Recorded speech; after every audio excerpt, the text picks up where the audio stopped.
Shrayan Swadharmo Viguna Paradharmat Svanusithat Swadharma Nidanam Shrayah Paradharmo Bhayavaha. These words from the Bhagavad Gita, chapter 3, verse 35, were spoken on a battlefield. But they aren't about war. They are an answer to the quiet war within you. The war against procrastination, the fog of overthinking, the guilt of feeling stuck.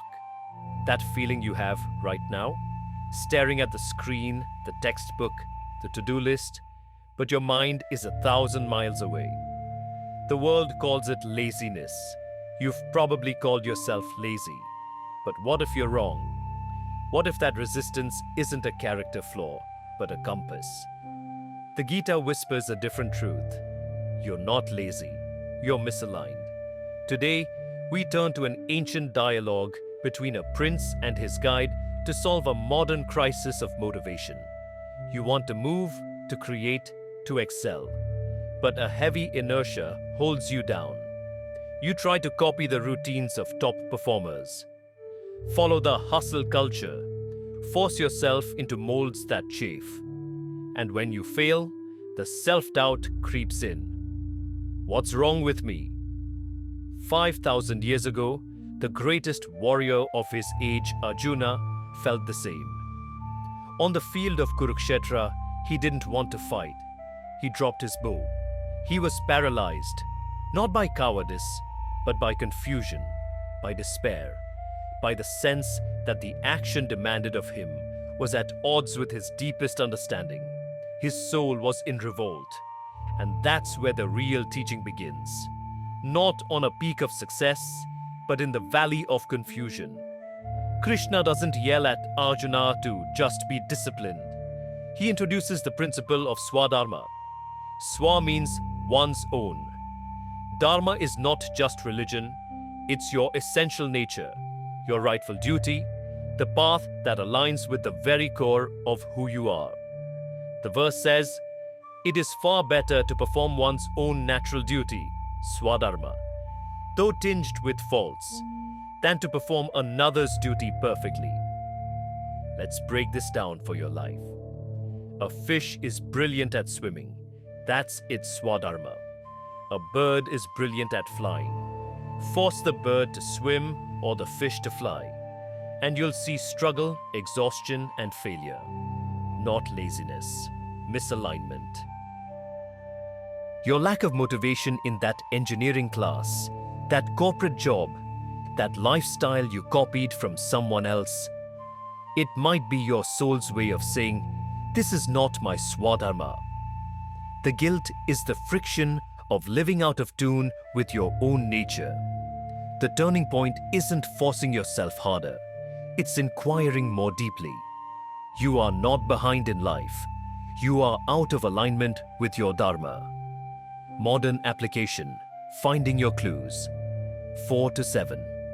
So how do you find your Swadharma? Krishna teaches through action, not inaction.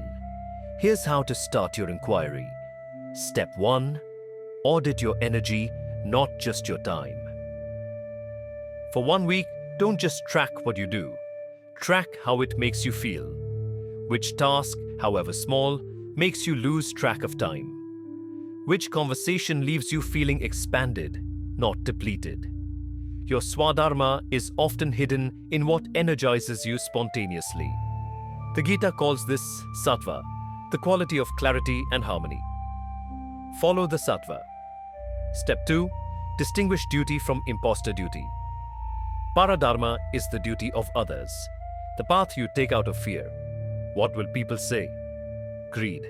I should chase money. Or blind imitation. It is, as the verse says, bhayavaha, fear-inducing. Your true duty, Swadharma, may not be easy, but it won't feel like a perpetual state of anxiety. Ask before any major action. Am I doing this from fear or from a sense of deep rightness? Step 3. Practice. Nishkama karma in the small things. You can't find your life's purpose by Tuesday, but you can align your next action. And Nishkama karma is doing your duty without feverish attachment to the outcome. Apply it now. Open that textbook not to ace the exam, but to learn the one concept in front of you. Make the coffee not to start a perfect day, but to simply make the coffee well. This removes the pressure that causes paralysis and lets you taste the purity of action aligned with the present moment. Step 4. Your battlefield is your training ground. Arjuna's awakening didn't happen in a forest. It happened on the battlefield, his current messy reality. Your battlefield is your current college, your job, your home. Don't wait for the perfect aligned life to start. Use this environment to observe yourself. Where do you naturally contribute? What problems do you naturally see? Your Swadharma speaks through your innate tendencies right where you are.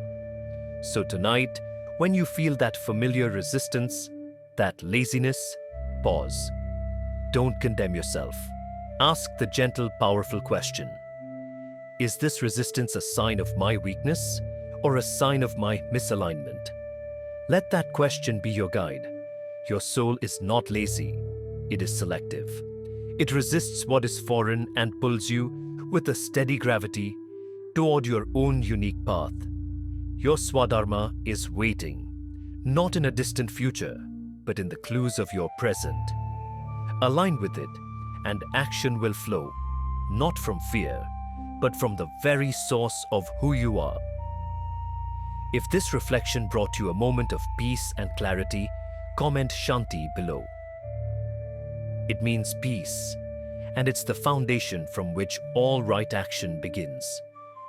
Subscribe for more wisdom from the Gita, applied for your modern life. Thank you for listening.